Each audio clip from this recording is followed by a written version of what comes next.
Before the first second, before the first spark of light, there was nothing. No stars, no atoms, no space to contain them, no time to measure their absence. And yet somehow that nothing gave birth to everything. Every galaxy, every heartbeat, every thought traces back to a moment so small it defies imagination. A universe the size of less than a grain of sand that contained the blueprint for all existence. How does something emerge from nothing? And if it can, was it ever really nothing at all? The story of creation has been told 1,000 ways, through myth, religion, mathematics, and silence. Each tries to explain the same riddle. Why is there something instead of nothing? Science calls that beginning the Big Bang, but the name is misleading. There wasn't an explosion in space. Space itself was what expanded. 14 billion years ago, everything, the energy, time, and potential for life erupted from a single state of unimaginable density. And as the universe inflated, so did the possibilities it carried. But what triggered it? What flipped the first cosmic switch? That question sits at the intersection of physics and philosophy,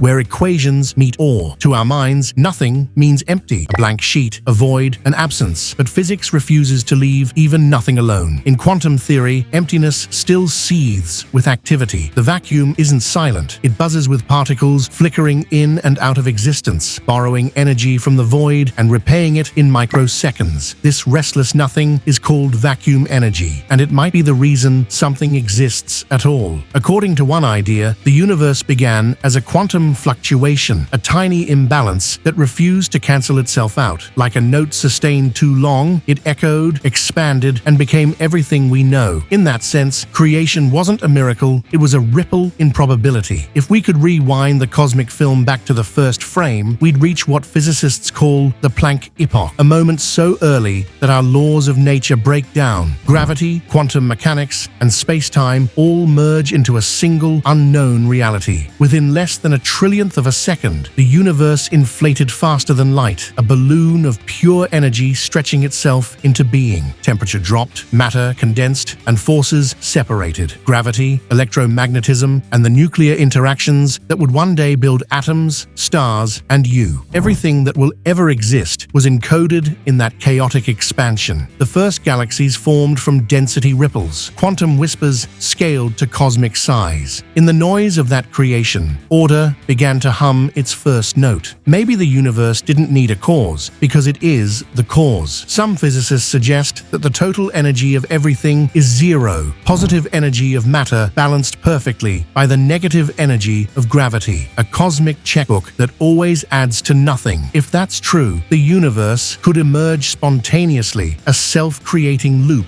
like a dream that dreams itself awake. But even if the math works, the question of why remains. Why does the equation exist? Why do the laws allow themselves to be? Perhaps because reality is what happens when possibility cannot contain itself anymore. The universe may be not a thing, but an event, an ongoing act of becoming. Einstein's famous equation, E chuck in MC2, tells us that energy and matter are just different states of the same essence. In the young universe, energy condensed into particles. Particles merged into atoms. Atoms built stars, and stars forged every element in your blood and bones. When those stars died, they scattered their contents into space, the seeds of future worlds. You are literally the debris of dying suns, rearranged into consciousness. The universe didn't just create you, it became you. If the universe arose from nothing, then maybe nothing is an emptiness. It's pure potential, a field of possibilities so complete it contains the rule that says something must happen. Maybe existence is the default state. Maybe reality is what happens when the universe tries to know itself. Every galaxy is an idea, every life a question, every thought a continuation of that first impulse, the need of nothingness to see itself become something. In that way, the Big Bang never ended. It's still happening now, unfolding through every birth, every discovery, every moment of awareness. You are one of its echoes, a spark in the endless expansion of curiosity. When you look at the night sky, you're looking into deep time, ancient light still crossing the void to reach your eyes. But the same light exists within you. Your atoms remember the fires that forged them. Your heartbeat keeps time with the pulse of cosmic rhythm. The universe doesn't end at your skin. It continues through your breath, your thoughts, your love. Creation wasn't a single event. It's a continuous act, a self-sustaining unfolding. Perhaps that's what God really means. Not a being, but the beingness itself. Existence is the canvas, awareness is the brush, and you